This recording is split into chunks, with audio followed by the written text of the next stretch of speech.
Muy bien. Mis amados, hoy no vamos a continuar con el estudio de Juan. Vamos a hacer un descanso en ese estudio que estamos haciendo del Evangelio de Juan. Hoy vamos a tocar el tema que nos compete en estos días que se celebra a nivel mundial, básicamente.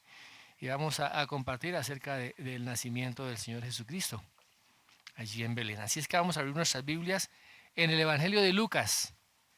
Evangelio de Lucas. Les recuerdo, mis hermanos, que todas las charlas, así yo no las mande al grupo, todas las charlas semanalmente se están subiendo a YouTube. Muy bien. Todo ya en el Evangelio de Lucas, en el capítulo 2. ¿Ya todos? Dice así la palabra del Señor. Aconteció en aquellos días que se promulgó un edicto de parte de Augusto César que todo el mundo fuese empadronado.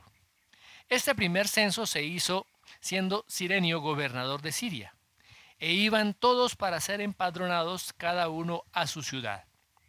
Y José subió de Galilea, de la ciudad de Nazaret, a Judea, la ciudad de David, que se llama Belén, por cuanto era de la casa y familia de David, para ser empadronado con María su mujer, desposada con él, la cual estaba encinta.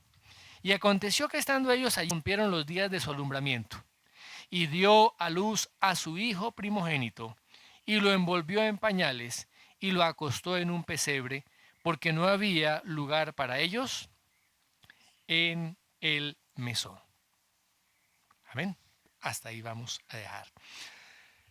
Aquí nos damos cuenta, mis hermanos, cómo el evangelista Lucas, con un lenguaje muy sencillo, con un lenguaje muy directo, sin ningún tipo de adornos y cosas demás, describe el nacimiento del Señor Jesucristo.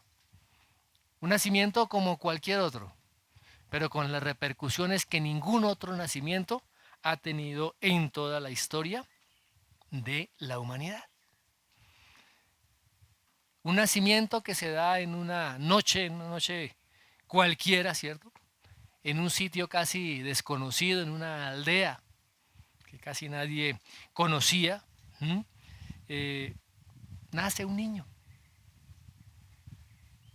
como muchos otros niños han nacido. Es un nacimiento que puede que no se diferencie de muchos otros nacimientos, pero es el nacimiento que ha marcado la historia de la humanidad.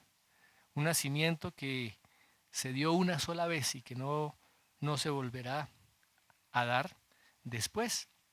¿Por qué? Porque este hijo que estaba naciendo era el hijo de Dios. Dios haciéndose hombre, Dios tomando la forma humana, la encarnación de Dios. Dios en medio de los hombres.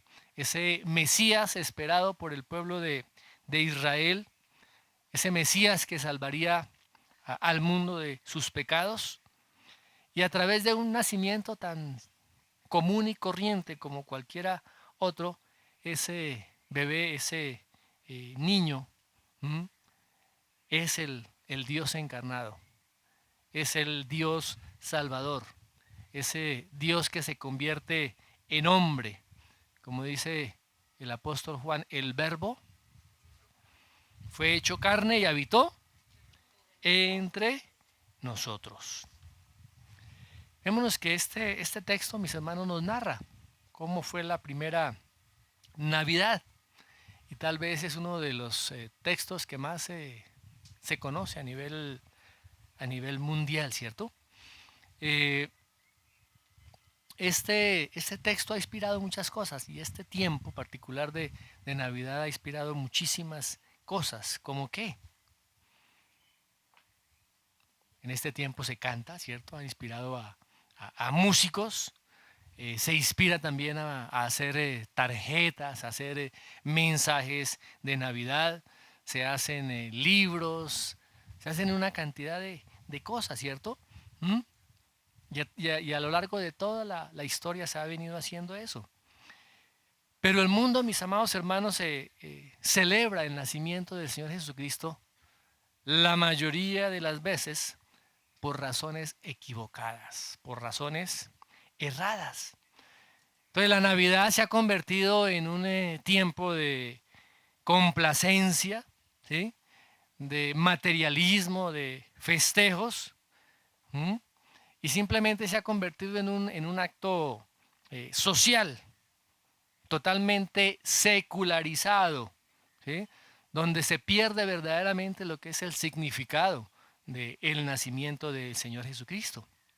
Ahora, durante los primeros años de la iglesia primitiva no se celebró ningún tipo de Navidad, de la celebración de los cumpleaños del nacimiento de Jesús, como hoy en día también algunas iglesias lo celebran, ¿cierto? Y algunos de los primeros padres de la iglesia, por ejemplo, Orígenes, él estuvo debatiendo permanentemente de que no se debía celebrar estos cumpleaños, porque esto era de origen pagano, que más bien si se celebraba algo con respecto a estas personas o a estos personajes, debería ser el día en que ellos murieron, el día en que fueron martirizados y que entregaron su vida al Señor Jesucristo. Y en la Biblia sí se celebran dos cumpleaños. ¿Sí sabían? ¿No sabían? Bueno, el cumpleaños del faraón, que está ahí en Génesis 40:20, y el cumpleaños también de Herodes, que lo encontramos allá en Mateo 14:16. ¿Mm? Pero no se habla de ninguna otra celebración de el nacimiento o del cumpleaños de alguna otra persona. ¿Mm? Ya para el siglo segundo después de Cristo, la fecha verdadera del nacimiento del Señor Jesucristo se había perdido, mis hermanos. ¿Mm? No hay evidencias históricas de una fecha precisa, una fecha determinada. ¿Mm? Y a través de la historia se han propuesto muchísimas fechas de ese nacimiento. Algunos dicen que nació entre el 2 y el 6 de enero. Otros dicen que entre el 21 y el 25 de marzo. Otros entre el 18 y el 19 de abril. Otros entre el 28 entre el 20 y el 28 de mayo, y otros entre el 17 y el 20 de noviembre. Así que hay una multitud de fechas, o sea que no se sabe con exactitud. ¿Mm? Y la iglesia primitiva tampoco lo estableció. Pero en la medida que fue transcurriendo el tiempo y se mira hacia atrás, las primeras referencias que aparecen del día del nacimiento de Cristo se hallan en unos escritos de un autor que se llama Sexto Julio Africano, y eso a principios del siglo tercero después de Cristo. ¿Sí? Y la primera evidencia en que la iglesia celebra la Navidad el 25 de diciembre viene de un manuscrito del siglo cuarto, conocido como calendario del 354, en la época del emperador Constantino, como dice Lucho. Muy bien. Ahora, y esta fecha fue adoptada.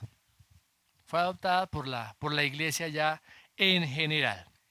Muy bien. Ahora, no sabemos tampoco por qué la iglesia tomó precisamente esa fecha del 25 de diciembre. Algunas personas, algunos historiadores dicen que era para ofrecer una alternativa a la festividad pagana que se celebraba en esa fecha conocida como el Deus Natalis Solis Invicti, o sea, el nacimiento del sol no conquistado, que se celebraba precisamente el 25 de diciembre.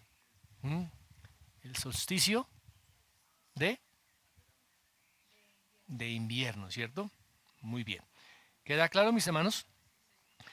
Ahora, otros dicen que no, que se escogió el 25 de diciembre porque es que el momento de la concepción de la Virgen María fue el 25 de marzo. Entonces que el 25 de diciembre se completan los 9 meses. Pero eso nadie lo sabe. O sea, son apenas conjeturas. Conjeturas. Y todas estas cosas se han venido permeando, han venido llenando la sociedad con esas creencias que no son creencias para nada bíblicas. Luego se fue también infiltrando, por así decirlo, eh, formas de celebrar también la Navidad. Y una de estas era la de dar regalos. ¿Mm? Era la de celebrar regalos. Y esta forma de celebrar regalos lo hacían los paganos, como les decía, en su época comenzaba el solsticio de invierno. ¿Mm? Y ya para el siglo XVIII ya esto estaba muy metido, muy permeado en toda la sociedad. ¿Ustedes conocen el muérdago? Sí, es una planta, ¿cierto? Que la vemos decorando las casas, las entradas de las casas y en plástico. Entonces, ese es el símbolo también de la Navidad, ¿cierto? Esa planta la utilizaban los antiguos druidas, mis hermanos, y les atribuían poderes mágicos y poderes también medicinales. Entonces decía que los que se besaran bajo el muérdago eh, se reconciliaban, ya no eran enemigos. ¿Mm? ¿Mm? Muy bien. Ahora, ahora muchos pueden preguntar, bueno, ¿y qué del pesebre? Porque es otra costumbre bastante difundida, ¿cierto? Parece que se originó con San Francisco de Asís, por allá en el siglo XIII, en el siglo XIII. ¿Mm? Y la costumbre de cantar villancicos se originó en la Edad Media. Entonces, fíjense cómo se han ido anexando cantidad de costumbres paganas. ¿Mm?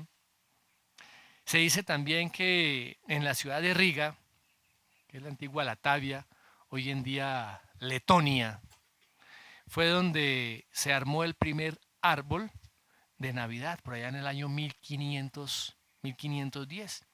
Pero otros dicen que no, que fue Lutero, ¿cierto? Que el primer árbol de Navidad lo hizo Lutero, que llevó a su casa un árbol y comenzó a decorarlo. Pero mis hermanos, de esto realmente no hay registros veraces, registros históricos. ¿Mm? Ahora, los árboles de Navidad se popularizaron por allá en el siglo XVII. ¿Mm? Y aparecieron por primera vez en los Estados Unidos en el siglo XIX. Y las primeras tarjetas de Navidad se vendieron o se imprimieron en Londres en 1843. O sea que miremos que todas estas cosas han venido siendo asociadas a a la Navidad, pero que no son bíblicas. Y alguien de ustedes me podría preguntar, ¿y qué de Santa Claus? ¿Mm? ¿Mm? Fíjese que Santa Claus es un símbolo secular de la Navidad, ¿cierto? Y se deriva de San Nicolás, ¿eh? Que era un obispo del siglo IV, ¿m? En lo que es hoy en día Turquía. Este hombre, aunque se sabe muy poco de la vida de él, parece que era un hombre muy generoso, un hombre muy amable. Y cuenta la leyenda que él conoció a tres mujeres o a tres hijas de una familia que iban a ser obligadas a prostituirse porque ellos no tenían los recursos o la dote para poder casarse. Así que él pagó esa dote por estas tres mujeres. Y estas mujeres, después de lavar sus ropas sucias, las engancharon y las colocaron allí, y particularmente las medias las colocaron en la chimenea para que se secaran más rápidamente. Y esa noche Nicolás, ¿qué hizo? Depositó en cada una de estas medias de estas muchachas un regalo que fueron unas monedas de oro. ¿Mm? De ahí viene la costumbre de colgar medias, ¿sí? Que tampoco es una costumbre bíblica. No esas boticas y esas medias que hacen, ¿cierto? Bueno. Y esta costumbre se popularizó en los Países Bajos y después esta costumbre pasó a los Estados Unidos. Y ese nombre de Nicolás se conoce finalmente como Santa Claus. Y todas estas cosas que les he dicho son cosas que no están en la Biblia, son elementos no bíblicos, ¿sí? Que lo que hacen es como crear un manto más de oscuridad sobre el real significado de lo que significa la Navidad. ¿Mm? Y aquí quiero leerles una afirmación de Martín Lutero con respecto a la Navidad. Dice, cuando me dicen que Dios se convirtió en hombre, puedo aceptar la idea, pero simplemente no entiendo qué significa. ¿Por qué? ¿Qué hombre, qué hombre, si se le deja a sus impulsos naturales, si fuera Dios, se habría humillado y yacer en el comedero de un burro o colgar en una cruz? Dios echó en Cristo las iniquidades de todos nosotros. Esto es lo que logró la inefable e infinita misericordia de Dios, que la escasa capacidad del corazón del hombre no puede entender, y menos pronunciar, esa profundidad incomprensible y ese ardiente celo del amor de Dios por nosotros. ¿Quién puede declarar suficientemente esta extraordinaria y gran bondad de Dios? Muy bien, cierro comillas, claro que no las había abierto, pero bueno, ese es. Ahora, mis hermanos, Lucas viene narrando desde el primer capítulo, como ustedes lo pueden ver, eh, el nacimiento o el anunciamiento, perdón, del nacimiento primero de Juan el Bautista, luego el anunciamiento por parte del ángel Gabriel también de el nacimiento del Señor Jesucristo, después la visita que hace María a su prima Elizabeth, luego viene el nacimiento de Juan y toda la profecía que el padre de Juan, el sacerdote Zacarías, hace, y finalmente habla en el capítulo 2 de el nacimiento del Señor Jesucristo. El nacimiento del Señor Jesucristo. Y mis amados hermanos, recuerden que esta mañana estuvimos leyendo un texto, una palabra que Dios declaró cientos de años atrás, antes de que este hecho fuera una realidad. Miqueas 5:2. ¿Qué dice Miqueas 5:2? Pero tú, Belén, Efrata, pequeña para estar entre las familias de Judá, de ti me saldrá el que será Señor, o en otras versiones dice gobernante de Israel. ¿Qué más sigue diciendo? Y sus salidas son desde el principio, desde los días de la eternidad. Ahí estaba la profecía. Lo que Dios dice, Dios lo cumple. ¿Por qué? Porque Dios es el Señor de la historia.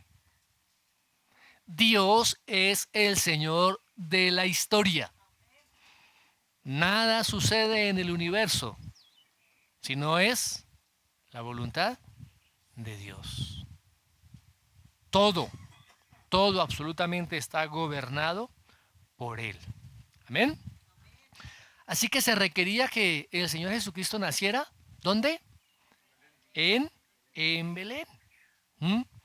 Y antes de describir todos los hechos que vienen después, él plantea todo el escenario, por así decirlo, en el cual se va desarrollando esta escena del nacimiento de Cristo.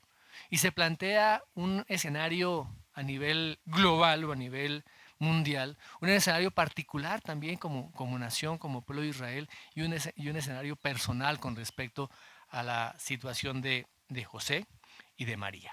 Así es que vamos a ver ese escenario global, o ese escenario mundial. Miremos los versículos 1 al 3. Dice, aconteció en aquellos días que se promulgó un edicto de parte de Augusto César, que todo el mundo fuese empadronado. Este primer censo se hizo siendo Cirenio gobernador de Siria, e iban todos para ser empadronados cada uno a su ciudad. ¿Qué decía la profecía? ¿Dónde debía nacer el Mesías? En Belén, donde estaban viviendo José y María. Estaban viviendo en Nazaret. ¿Sería que eso se escapó de las manos de Dios? ¿Cómo es posible que si José y María están viviendo en Nazaret y están a punto de dar a luz al tiempo del nacimiento, el niño, la profecía dice que el niño iba a nacer en Belén?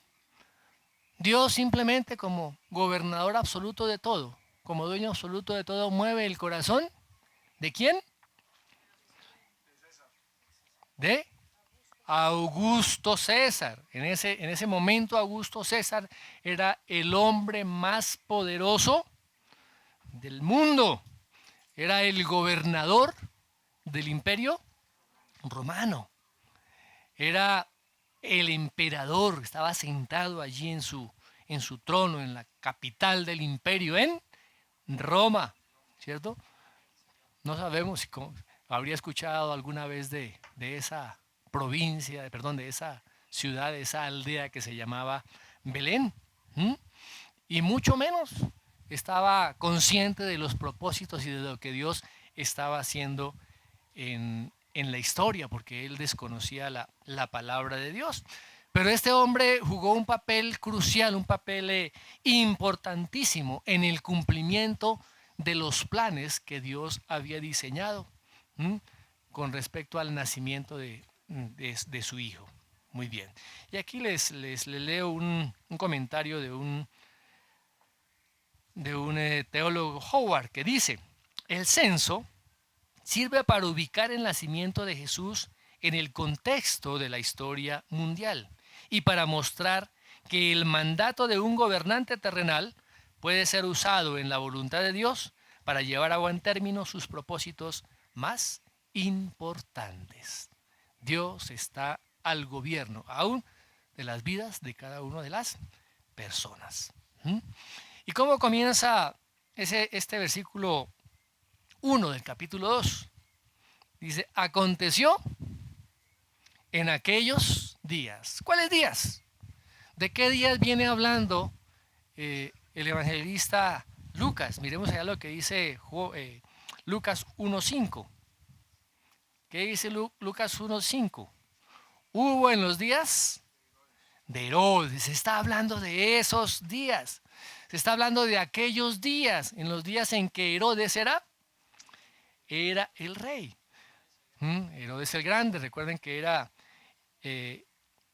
edomita, o sea, era el rey idumeo, y era vasallo de Roma.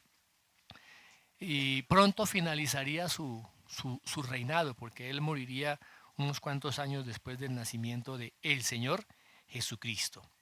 Ahora, fijémonos, mis amados, que los judíos, ellos repulsaban o repelían más bien a los gentiles, porque ellos los consideraban inmundos. Esa era una de las razones. Miremos lo que dice allá Efesios 2.12.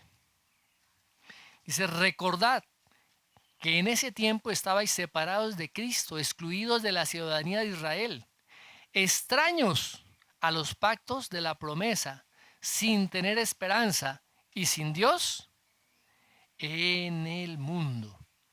Los gentiles estaban totalmente apartados, fuera, mis hermanos. Fuera. ¿Recuerdan cuando el Señor le dice a Pedro que tiene que ir a la casa de Cornelio? Cornelio era un gentil, mis hermanos. Cornelio era un gentil. Miremos lo que dice allá el texto en Hechos 10:28. Cuando los judíos se enteraron de que Pedro había ido a la casa de un gentil. Hechos 10:28. Y les dijo: vosotros sabéis cuán ilícito, en otra palabra, abominable es para un judío, era una abominación, asociarse con un extranjero o visitarlo. Ese era la condición del pueblo judío. Es abominable mezclarnos con ellos. Por eso despreciaban también al pueblo judío, al pueblo gentil, particularmente al imperio romano. Y también despreciaban a los que lo apoyaban. Recuerdan que Mateo, Zaqueo eran trabajadores del imperio romano. Aunque eran judíos, estaban recibiendo los impuestos, el dinero que el imperio romano ponía sobre ellos, el yugo de impuestos. También por esa causa, mis amados hermanos, estos hombres eran despreciados. ¿Mm? Muy bien. Hechos, otro texto, en Hechos 11:3. Miren lo que dicen los judíos. Tú entraste en casa de incircuncisos y comiste con ellos. Estaban aterrados. ¿Qué hizo Pedro? ¿Mm? También los judíos aborrecían a los romanos porque los romanos tenían infinidad de dioses, eran idólatras. Y una de las enseñanzas que el pueblo judío tuvo bien clara fue eso de la idolatría después del exilio babilónico. Bueno, muy bien. Ahora, fijémonos que Lucas no nos da una fecha precisa del nacimiento del Señor Jesucristo, sino nos da como un marco general del tiempo en que el Señor Jesucristo nació. De este pasaje pues no podemos nosotros deducir con exactitud la fecha del nacimiento del Señor Jesucristo. Pero ahí nos deja algunas claves. Dice la palabra que Augusto César promulgó un edicto, era un decreto imperial, ¿sí? Y esos decretos imperiales eran obligatorios para todas las personas que estaban bajo su gobierno, bajo su imperio. ¿Mm? Muy bien. Ahora, este edicto fue promulgado por ¿quién dice la palabra? Por Augusto César. Este no era el nombre de él. A veces pensamos si se llamaba Augusto César. No. Acordémonos que César significa emperador y Augusto significa reverenciado, estimado, honrado. El nombre real de él no era ese, no era Augusto César. Pero este hombre, este emperador, fue bien importante en el imperio romano porque él consolidó ese imperio como tal. Lo hizo crecer, ¿cierto? A través de diferentes guerras y a través de diferentes enfrentamientos, tanto internos como con otros pueblos, él logró conciliar o consolidar al imperio romano como uno de los imperios más grandes del mundo. Así que Augusto César fue uno de los emperadores más importantes en la historia del imperio romano. Ahora, ¿cómo se llamaba? Realmente Augusto César. Él nació con el nombre de Gallo Octavio. Gallo Octavio, Gallo con Y, no con L. Gallo Octavio. Y nació un día muy especial, el 23 de septiembre del día 63 después de Cristo. Perdón, antes de Cristo. El año 63 antes de Cristo. ¿Mm? Y su abuela fue la hermana de Julio César. Así que de Julio César fue un sobrino nieto. En la historia nos relata el asesinato de Julio César en el año 44 antes de Cristo. Y Octavio había sido adoptado por Julio César y lo había hecho heredero. ¿Mm? Después, Octavio cambió su nombre y se llamó Gallo Julio César Octaviano. Gallo Julio César Octaviano. Y se abrevia con Octaviano. Con Octaviano. Ahora, después de que fue asesinado Julio César, utilizó ese poder como hijo adoptado de Julio para posicionarse en el poder. Se enfrentó también con Marco Antonio, ¿m? Pero antes de enfrentarse con él hicieron una alianza. ¿Se acuerdan los triunviratos? Los triunviratos, ¿se acuerdan?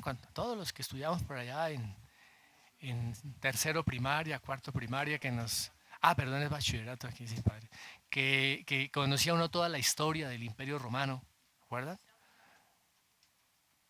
Eso era muy, muy, muy interesante, mis hermanos. ¿Recuerdan que el primer triunvirato fueron estos tres hombres que fue... ¿quiénes fueron? Julio César, Pompeyo y Craso. Recuerden su historia. Ese fue el primer triunvirato. ¿Y el segundo? ¿Mm? Ah, pero el primer triunvirato, ¿acuerdan qué hizo el primer triunvirato? Persiguió a los asesinos de Julio César. Y después estos dos hombres, tanto Bruto como Casio, que fueron los asesinos, finalmente ellos terminaron suicidándose. Y el segundo triunvirato, ¿sí? Estuvo Octaviano, ¿quién más? Marco Antonio, ¿y quién más? Lépido. ¿Se acuerdan? Esos nombres eran famosos. Facilísimo, ¿cierto? Muy bien. Ahora, Marco Antonio se había casado con la hermana de Octaviano. ¿Sí? Esos son los matrimonios por intereses políticos. Pero resulta que este hombre, Marco Antonio, él ya había tenido dos hijos con Cleopatra. Entonces se divorció ahora de la hermana de Octaviano y se fue nuevamente con Cleopatra. Entonces se divide ese triunvirato, aprovecha Octaviano, que Lépido está por allá luchando una de las batallas y los saca del poder a estos dos. ¿Mm? Los saca del poder y él toma el poder del imperio romano. ¿Mm? El poder del imperio romano. ¿Quién? Recuerden que después se suicida Marco Antonio y Cleopatra. ¿Se recuerdan? Que también se suicidan. Bueno, ahora entonces queda Octaviano como el único gobernador del imperio romano. El emperador, el gobernante. ¿Sí? Y en el año 27 a.C. el Senado romano le confiere los títulos de Augusto. Augusto, ¿qué significa Augusto? Honorado, honrado, ¿cierto? Y el título de príncipe o primer ciudadano. ¿Mm? Y Octaviano se convierte en el hombre más rico, en el hombre más respetado y en el hombre que tenía el poder total, el control absoluto, ¿sí? De los ejércitos romanos. Ahora, Octaviano murió en el año 14 después de Cristo y lo sucedió su hijo Tiberio, que fue el emperador que estuvo reinando durante el ministerio del Señor Jesucristo aquí en la tierra. ¿Sí? Entonces, nos ubicamos de manera global en la historia. Fíjense que la historia la gobierna Dios. Cada cosa que iba a desarrollarse, Dios está al control de todas y cada una de esas cosas. Ahora, Octaviano, o como dice la palabra, Augusto César, dejó un legado bien grande para el imperio romano. Acuérdense de la Pax Romana. ¿Se acuerdan? La Pax Romana. De igual manera, un imperio próspero. Fue un hombre que supo administrar. Hizo muchísimas obras civiles y obras públicas. ¿Recuerdan los caminos que hizo? Por eso el dicho de todos los caminos conducen a Roma. Todavía en la actualidad hay caminos hechos en el mandato, en el gobierno de Octaviano, que permanecen hoy en día. Que permanecen, no son como las calles que hacen hoy en día que duran 3 meses y se desbaratan ya. Bueno, pero ese es otro tema, mis hermanos. Bueno, ok. Ahora, mis hermanos, de todos los edictos que había promulgado Octaviano durante su reinado, aquí el evangelista se ubica se interesa particularmente por uno, ¿sí? Por el censo que había de realizarse. Todas las personas debían ser empadronadas, o sea, tenían que ir, era la costumbre, parece que era una costumbre de origen también egipcia, que tenían que ir a su lugar de nacimiento. En este caso, José procedía de una familia que había nacido en Belén, porque era descendiente del rey David. ¿Mm? Aquí podemos mirar muchos comentaristas que afirman que no, que ese censo no cuadra con las fechas precisas, que a otros dicen, mire, es que Cirenio no era gobernador en esa época donde afirma el evangelista, pero de todo eso, mis hermanos, hay una explicación. Los censos no se hacían como se hacen hoy en día, en 1 o 2 días o en 15 días. No había los medios de comunicación, no había ni la internet ni los teléfonos, y para abarcar todo un imperio, los censos podían demorarse años, años. Este primer censo se dio el edicto más o menos en el año sexto antes de Cristo. ¿Sí? Y cuando José y María fueron, se calcula que fue más o menos en el año cuarto antes de Cristo. O sea, el Señor Jesucristo nació en el año cuarto antes de Cristo. ¿Queda claro? Y cuando también se habla de que Cirenio era gobernador en esa época, resulta que gobernador se le llamaba a las personas que estaban en eminencia. Cirenio en ese momento era el comandante de las fuerzas militares. Entonces queda claro por si hay alguna duda.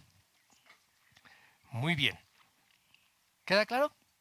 Ya ubicados todos dentro de ese contexto general, dentro de ese contexto mundial, conocemos ya la historia. Bueno, vamos un poquitico más hacia el contexto nacional. Miremos lo que dice los versículos 4 y 5.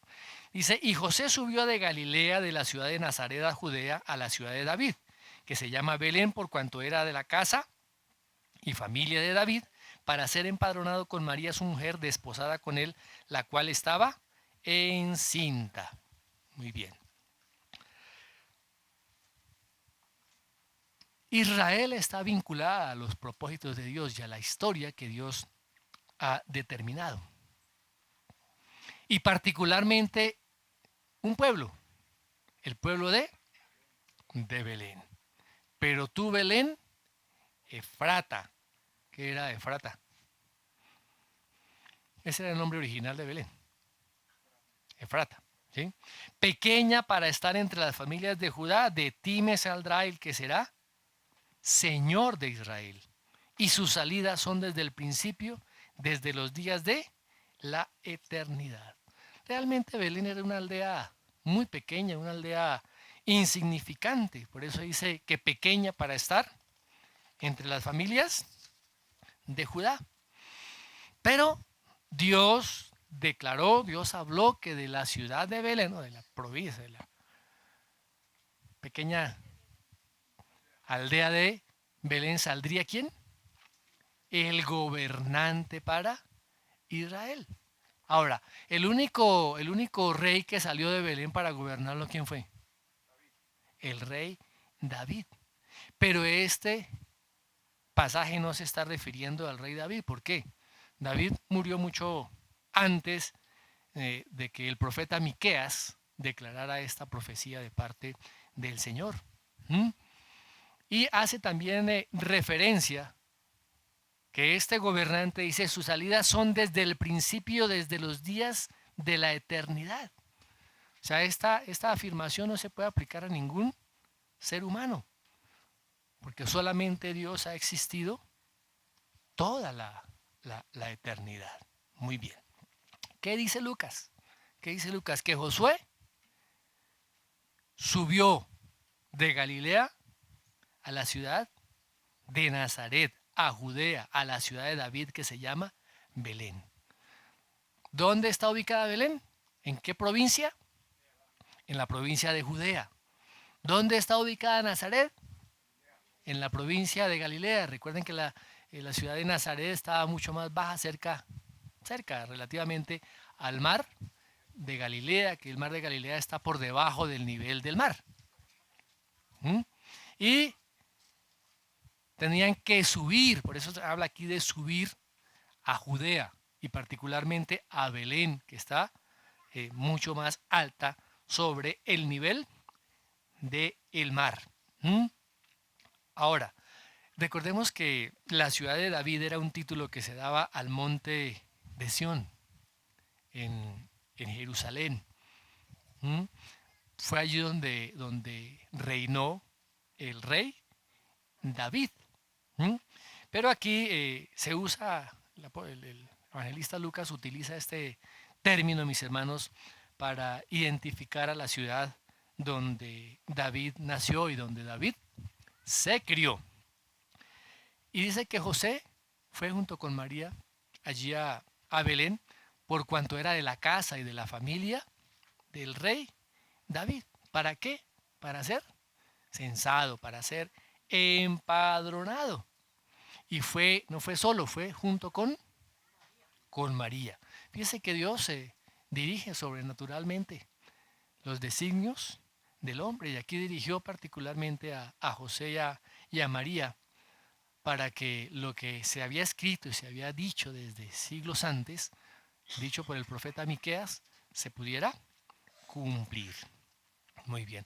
Hay personas que cuestionan que cómo María, estando encinta, tenía que pegarse un viaje de casi más de 110 kilómetros que hay entre Nazaret y Belén, estando en esa condición, que José podría haber ido solo a empadronarse. Pero eso no eran los propósitos de Dios. ¿Mm? Dios cumple sus propósitos porque Él lo ha decretado, lo ha dicho. Ahora, recuerden que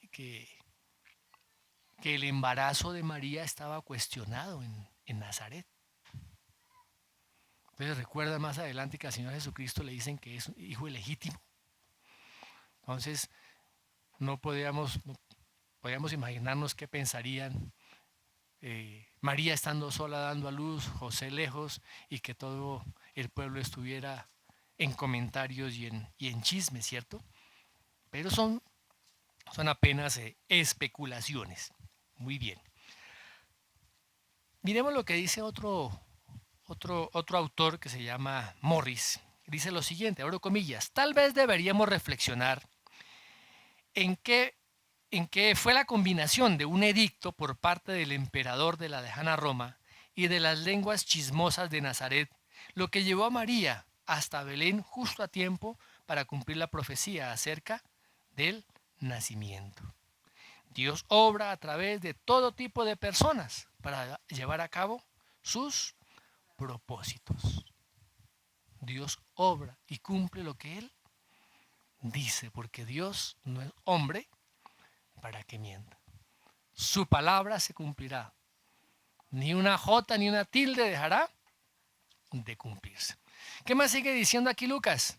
Que María estaba desposada con José. Pero recuerden que que Mateo dice que María estaba casada con José. Parece que hubiera una diferencia entre el relato de Lucas y de Mateo. ¿Mm?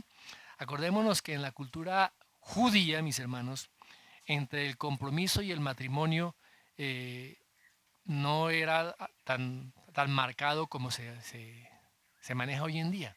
Hoy en día uno promete casarse con una mujer, pero al día siguiente se arrepiente, pues no pasa nada. Habrá dolores en el corazón, pero no más. En el caso judío, cuando había una promesa, ¿sí? O sea, ya se consideraban casados, sin que tuvieran intimidad. ¿Mm? O sea, ese compromiso era un contrato legal que estaba vigente. ¿Vamos? Muy bien, así que en el desposorio o en el matrimonio ya había un compromiso legal. ¿Mm? Por eso fue que cuando José escuchó que María estaba embarazada, ¿qué dijo? Que la iba a dejar, tenía que divorciarse legalmente de ella porque ya estaba desposada con ella. Desposado con ella. Muy bien, ¿queda claro? Ok. Ese era el escenario nacional. Ahora, miremos el escenario ya más personal, versículos 6 y 7. Dice, y aconteció que estando ellos allí, se cumplieron los días de alumbramiento, y dio a luz a su hijo primogénito y lo envolvió en pañales y lo acostó en un pesebre porque no había lugar para ellos en el mesón. ¿Mm? El acontecimiento más importante en la historia del hombre. Dios haciéndose hombre. Dios bajando de su gloria, despojándose de sus atributos divinos y volviéndose como uno de nosotros, tomando la misma condición, ¿m? De una manera tan sencilla, sin ningún tipo de parafernalia. No se escucharon trompetas, no hubo una gran orquesta dándole la bienvenida. Y el autor aquí, Lucas, lo describe con unas palabras muy cortas y muy sencillas. ¡Wow! Dice, y aconteció que estando José y María en Belén, se cumplieron los días de su alumbramiento. ¿Mm? Ahora, no se menciona, el texto no menciona cuántos días, cuánto tiempo ellos estuvieron allí en Belén. ¿Mm? Si aún no se habían empadronado cuando nació el niño o si se empadronaron antes. No nos da esos detalles. ¿Ah? Y tampoco el autor nos da una descripción muy precisa del lugar donde se realizó ese parto. Nos dice que no pudieron estar en el mesón, ¿cierto? No fue en un mesón. ¿Mm? Y dice la palabra que dio a luz a su hijo primogénito. ¿Aparecieron ángeles en ese momento? ¿Aparecieron ángeles en ese momento? No, en ese momento no aparecieron ángeles. Había otras personas ahí, aparecieron pastores y todos. Nada, mis hermanos. ¿Ah? Nada. Sonaron las trompetas celestiales dándole la bienvenida. ¿Ah? Nada. ¿Mm? ¿Apareció alguna voz del cielo diciendo, este es mi hijo que acaba de nacer? Nada, mis hermanos. Solo José y María, allí en un lugar particular, naciendo el Hijo de Dios. Lejos de las personas conocidas, lejos de sus familiares, lejos de sus amigos.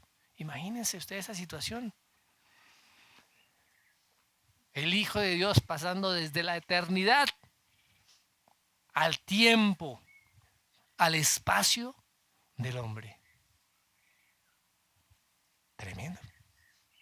¿Mm? Y Lucas habla particularmente aquí del primogénito, ¿cierto? No habla de que sea único, habla del primogénito. Es una palabra en griego que es prototokos, que es primero y que se refiere al primero, no al único. ¿Por qué Lucas habrá hecho oración? ¿Mm?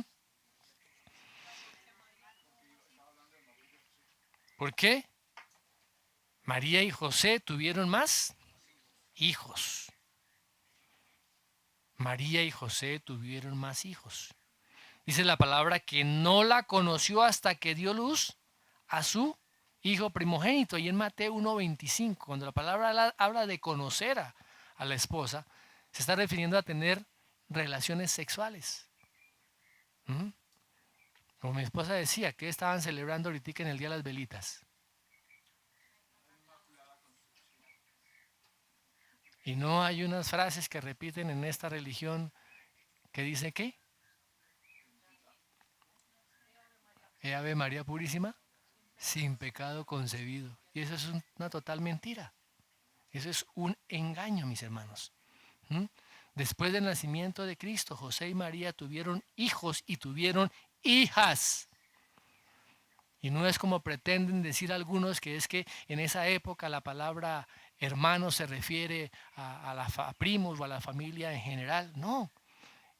Y dan los nombres, ahí se dan los nombres de los hermanos de Jesús. Y las hermanas sí no, parece que eran más de dos.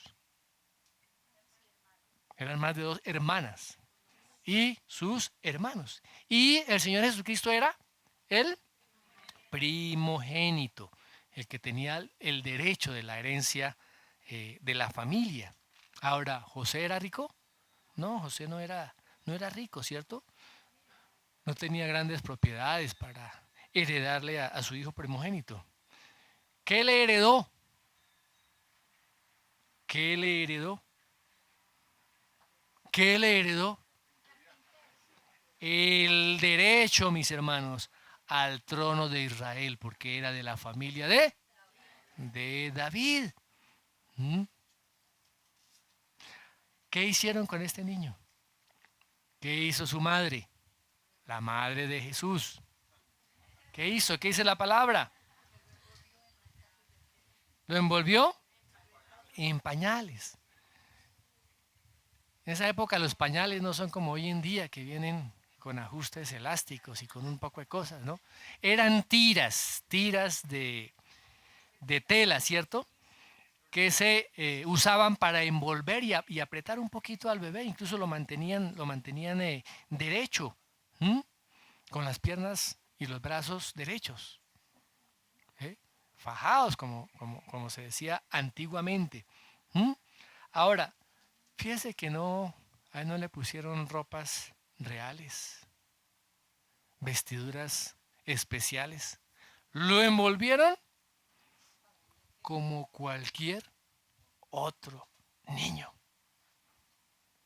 Y después de envolver a su hijo en estos pañales, ¿qué hicieron ellos?